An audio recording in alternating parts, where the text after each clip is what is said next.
The squad is popular, but not everywhere. Not amongst some in Democratic leadership, certainly not in the mainstream media. And so I wasn't too shocked, I guess, when CNN attempted to roll out their counter squad, as you'll see. Even before they were elected, you have adopted the badass label. These freshman congresswomen created their own group, the Badasses. We were out running for Congress, across the country, and we kept running into each other. Badasses kind of came organically from the group, since we all had either served in the military or in the CIA. A band of sisters who bonded while storming the unfamiliar terrain of politics. Translating their service is exactly what they did with their 180 on starting an impeachment inquiry. Going from no to yes after hearing President Trump admit he spoke to Ukraine's leader about Joe Biden. Others followed suit, including the House Speaker. I think we all sort of came to that conclusion together. We texted each other, and I think we were all going, okay, I think this is all changed. This is a bright line. Backing an impeachment inquiry is risky political business for these congresswomen. Okay, so there's a lot of issues there. The biggest, though, is that a lot of people saw that clip tweeted out as, these are the women who led on impeachment, leadership specifically, and they said there's political risks to it, perhaps, but less if you are literally one of the last people out of hundreds to switch over to it. I guess that's leadership in some weird definition of the word, but when you're the last, a year or 2 years after others have been pushing on it and getting attacked for pushing on it, I don't know that you deserve to have the leadership label applied to you. Yeah, and honestly, none of them should have sat there and allowed any bit of erasure of Congresswoman Maxine Waters, period.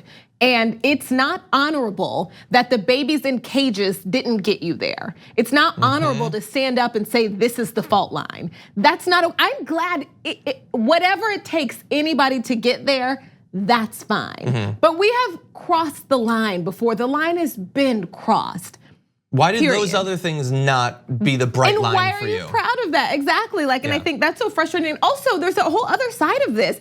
I would love, from the beginning, I would have loved to hear more about a group of women who were all in the military and in the CIA, who all flipped red districts. It's a bummer that we haven't heard more about these congresswomen. But this is not their time to shine, period. Yeah, and especially rolled out with their Marvel Cinematic Universe trailer of the walking slow and the organic branding of the badasses there. It's too typical. And I wish the reason that this keeps happening is more people are willing to take up space continuously, willing to take up space when they don't deserve it. And we need more people who are often seen as those who should go on TV, people who are seen as more palatable, being willing to say, no, I shouldn't do this. No, this is not fair. No, I shouldn't be the one you're talking to. Who you really should talk to is this, thank you, but this is not the time for me. You should talk to her. You should talk to her. And we needed more people to say, you should talk to her. Yeah, we didn't get that, but those hers were brought up. And let's see what you think about this group when you see how they talk about those people. Because it wasn't like it was obvious that this is CNN saying, no, forget the squad. The squad's out of, this is the new squad, take the squad. But it actually came up in the video. Take a look. They represent swing districts. Very different from another more famous female freshman group, the squad. Okay, so I'm just gonna put it out there. The group of freshman females that people know about is the squad. Are you guys the anti-squad?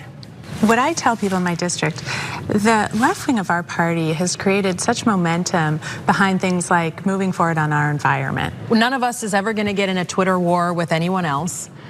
If we have a concern with someone, we're gonna go right up and talk to them about it. And we're not going to add unhelpful rhetoric to an already bad tone coming out of Washington. I don't think any of us wanna be the loudest voice in the room. I just wanna be one of the most effective. So it's a lot of the criticism from all sides on the squad, because now I can't even give the squad credit for what Representative Maxine Waters has been leading since the beginning of Trump being elected.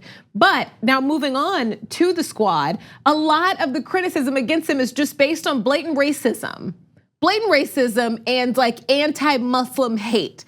A lot of it, that is what it is, a lot of it. And so you've got to say that, you've got to point that out. You can't like lead into it by saying that they want to be the loudest voices, or they get into Twitter wars because they defend themselves and their livelihood and their right to be where they are.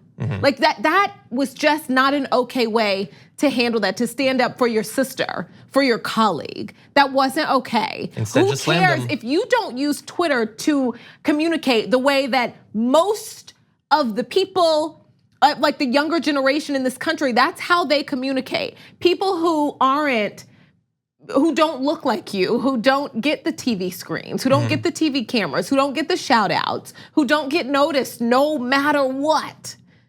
They use Twitter to communicate. They're using Twitter to communicate. And so because they're willing to come down to where everybody else is communicating, it doesn't make you better than them because you haven't moved towards the 21st century.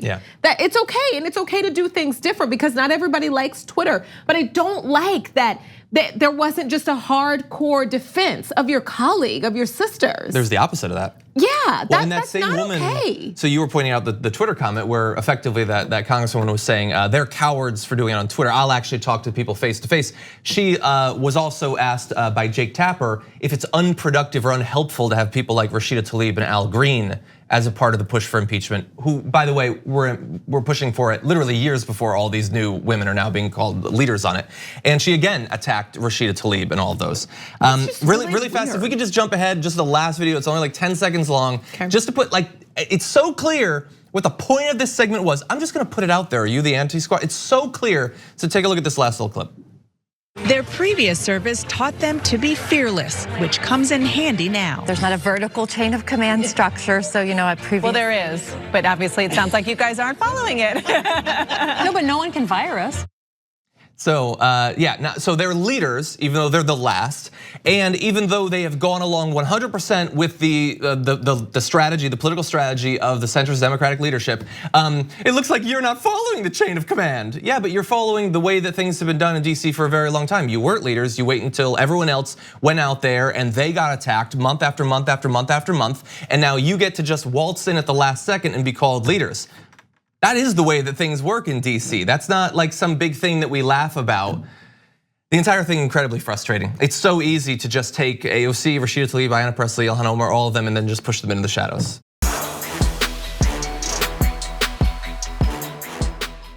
Thank you for watching this clip from the Damage Report. For more content from the show and access to TYT Network members-only exclusives, go to tyt.com/Brooke. Wait, no, it's tyt.com/John. Go to tyt.com/John to sign up.